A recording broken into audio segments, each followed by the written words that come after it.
जय Jagannath. Hello friends, आज ये वीडियो आम +3 4th semester history honours core paper 8 class करवा यूनिट 2 रहा भी अच्छी सिलेक्शन 1 मार्किया 2 मार्किया देखो 2 मार्किया सिलेक्शन दबा से भी 5 मार्किया आसो है।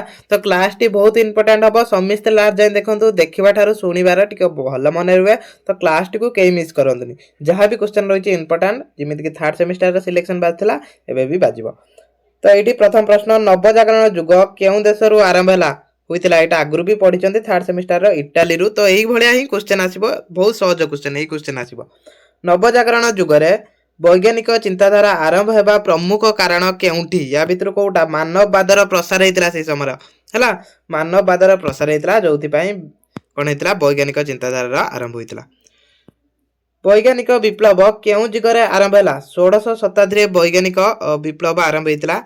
कोपरनिकस क्यों विज्ञान रे प्रसिद्ध से ज्योतिर्विज्ञानी थे कोपरनिकस। तो ये ही सहज क्वेश्चन सब आसो यू ही आसो कोपरनिकस सूर्य केन्द्रिक सिद्धांत रे कौन करथिले ना पृथ्वी सूर्य सूर्य को घुंचे माने कौन एटा बुझंतु ना धर सूर्य चारिपट पृथ्वी को है से सिद्धांतटा देथिले।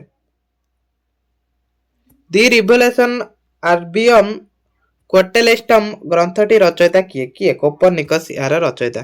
कैपनल क्यों सिद्धांत प्रस्ताव कले ग्रह गति सिद्धांत। तो देखो क्वेश्चन सब भी ये आसो 4th सेमिस्टर टी जल्दी हुए आपड़ जब 3rd सेमिस्टर कथा कहे तो 3rd सेमिस्टर तो टी लेट हुए किंतु 4th सेमिस्टर जल्दी हुए। तो से समस्ते कौन करूँ एवं सुधा प्रिपरेशन करूँ। गालिलियो गालिले क्यों आविष्कार सहित जड़ित माने ये जो 4टा ऑप्शन देछि आदिरु से कौन आविष्कार करथिले टेलीस्कोप आविष्कार करथिले। गालिलियो को कौन पाई चर्च द्वारा विरोध करा जायतिला सूर्य केन्द्रिक मत पाई ताको विरोध करा जायतिला। गालिलियो को आधुनिक विज्ञानर जनक किए कहिथिले आइनस्टाइन तांको कहिथिले। फ्रांसिस बेकन क्यों पद्धतिर रूपायन करथिले परीक्षामूलक पद्धति।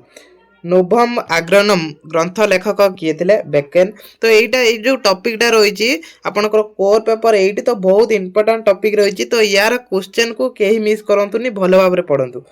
डेकार्टिस क्यों सिद्धांत पाई प्रसिद्ध थे यांत्रिक विश्व सिद्धांत पाई से प्रसिद्ध थे।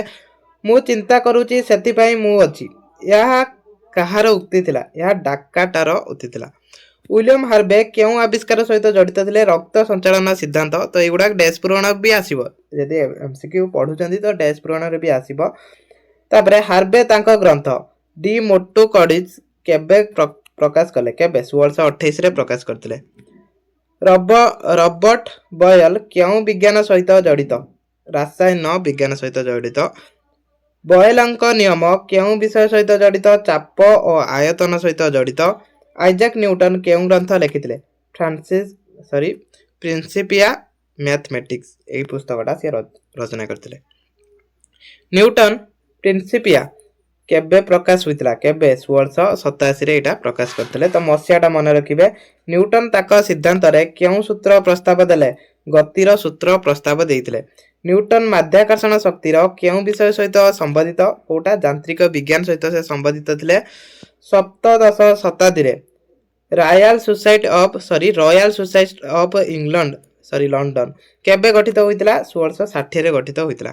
रॉयल सोसाइटी रो उद्देश्य कौन थिला ना वैज्ञानिक जो वैज्ञानिक गवेषणा रहउची तादर उन्नत करिबा तार प्रमुख उद्देश्य थिला हला जोटा मुख्य उद्देश्य कहउचंदी हमें। पुनर्जागरण युग और सप्तदश शताब्दी रे विज्ञान उन्नति मुख्य परिणाम कौन थिला वैज्ञानिक चिंताधारा और आधुनिक युगर आरंभ होइतिला।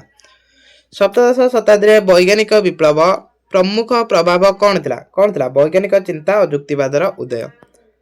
विज्ञान उन्नति पर यूरोप रे क्यों दिगरे बृहत्तर परिवर्तन आसीला उत्पादन और शिल्पर विकास होता। तो यही क्षेत्र में बहुत परिवर्तन होता जोटा एवं विकास चलुची।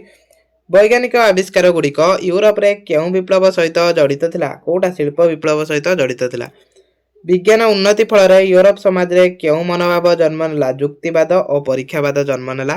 विज्ञान आधारित शिक्षा केबे यूरोप रे लोकप्रिय हला केबे 18दश शताब्दी रे एटा लोकप्रिय होइतिला।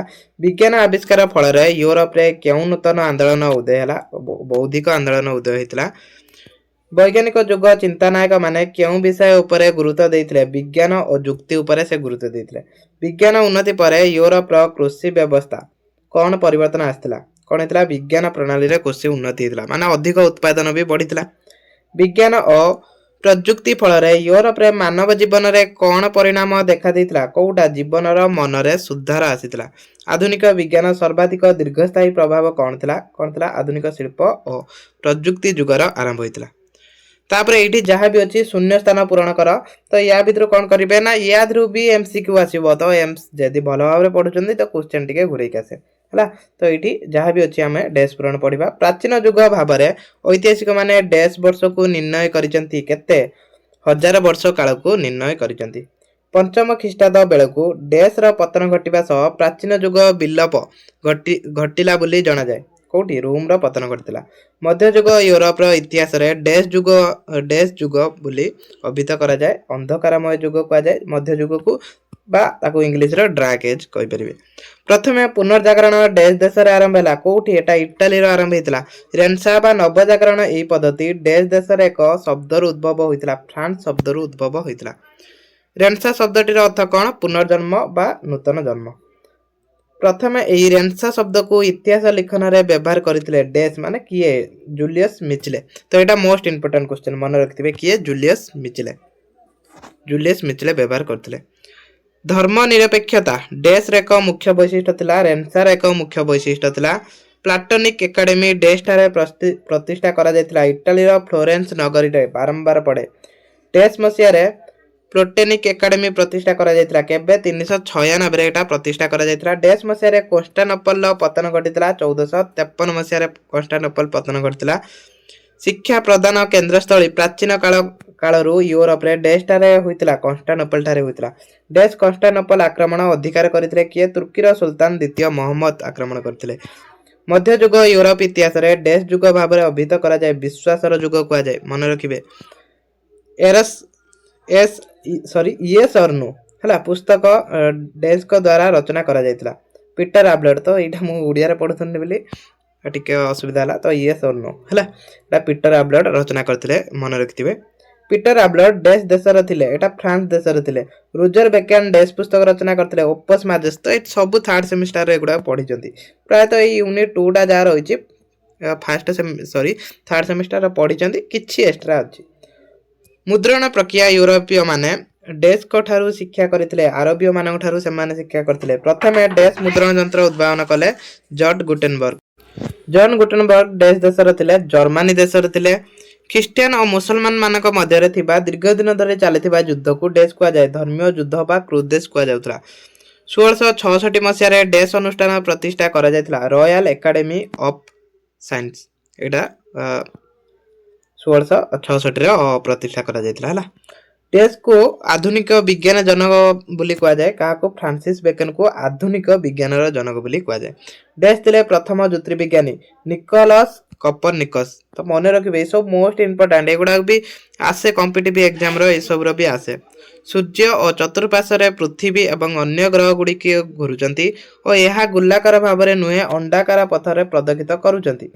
एही जुक्ति डैश कर थिला एटा जॉन केपल कर थिला। डैश थिले दूरबीक्षण यंत्र रो उद्भावक गालिलियो गालिले थिले। गालिलियो द्वारा डैश तत्व उद्भावन फल घंटा तैयारी रे सहायक होइतिला पेंडुलम तत्व जहाँ क्वेश्चन अच्छी सब इंपोर्टेंट सर्वकालीन श्रेष्ठ वैज्ञानिक भाव में डैश मान्यता दिया जाइतिला सर आइजैक न्यूटन को। माध्याकर्षण नीति उपरे जेउ पुस्तक रचना करथिले सेही पुस्तक नाम कौन थिला प्रिंसिपिया थिला। एटा किए ना न्यूटन रचना करथिले। मनुष्य शरीर अंग प्रत्यंग पुस्तक ह्यूमैनिक कॉर्पोरेस फैब्रिक डैश रचना करथिले एटा किए वेसालियस रचना करथिले। डैश का नियम बहुलेख नियम भाव में परिचित रॉबर्ट बॉयल का नियम। तापरे डैश थिले शरीर विज्ञान जनक किए हर्मान बोरेहाब थिले। आधुनिक दंत चिकित्सा विज्ञान जनक भाव में डैश को अभिहित करा जाए पीरे फाउचांद को। डैश माने प्रथमे बीजगणित सूत्र और आरबीय संख्या पद्धति प्रचलन करथिले। मुस्लिम माने डैश प्रथमे घनफल संबंधी समाधान समीकरण करी समाधान करथिले माने किए तार्काग्लिया माने। तो या पर जहाँ भी अच्छी इंपोर्टेंट 2 मार्किया प्रश्न हमें ये दबा। तो ये गोटे वाक्यर उत्तर दिए अच्छी किंतु एगुड़ा 2 मार्किया आसीबो हला।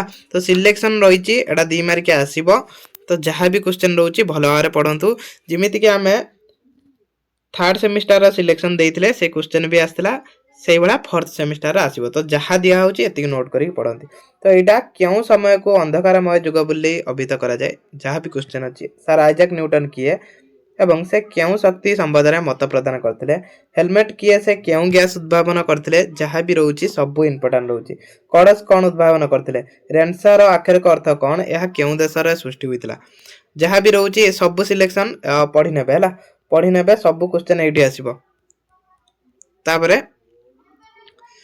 एगुड़ा भी 2 मार्किया नवजागरण संज्ञा कौन एगुड़ा 2 मार्किया आसपे 5 मार्किया भी आसपे है नवजागरण कारण गुड़िक लेख 2 मार्किया 5 मार्किया ये सिलेक्शन रहा नवजागरण कहीं घटी जहाँ भी अच्छी 5 मार्किया 2 मार्किया सिलेक्शन पीटर आबलट तो 5 मार्किया क्वेश्चन जो गुड़ा देता तो यार खास किसी नाला से 5 मार्किया को आनी तो एगुड़ा 2 मार्किया आसो 5 मार्किया आसो तो पढ़ी नि सब विलियम हार्वे तो विलियम हार्वे उपर पढ़े शिल्प क्षेत्र में विज्ञान प्रभाव फल कुटीर शिल्प विनाश किपर घटला तो यहाँ आराम से पढ़ी पारे कि ना बहुत सहज गोटा पढ़ी पारे जब चाहते डिस्कसन करवा तो कमेंट करेंगे तो मु डिस्कसन भी करें गालीलियो किए से क्यों जंत्र उद्भावन करते मोस्ट इंपोर्टाट क्वेश्चन यही ही क्वेश्चन आसो हार्वे किए से क्यों से कौन उद्भावन करते तो ये बारंबार युवा क्वेश्चन आस 15टी थिला 15टी आ सेटार 11 15 माने ये आम 26 क्वेश्चन देला 26 क्वेश्चन भितर बहुत क्वेश्चन आसो 2 मार्किया 5 मार्किया देखिए तो क्लास टी को ये रखुच्छे नेक्स्ट क्लास रे आम यूनिट 2 सैला यूनिट 3 को जीवा तो समस्ते कौन करूँ रेगुलर क्लास करूँ चैनल को सब्सक्राइब करूँ जय जगन्नाथ।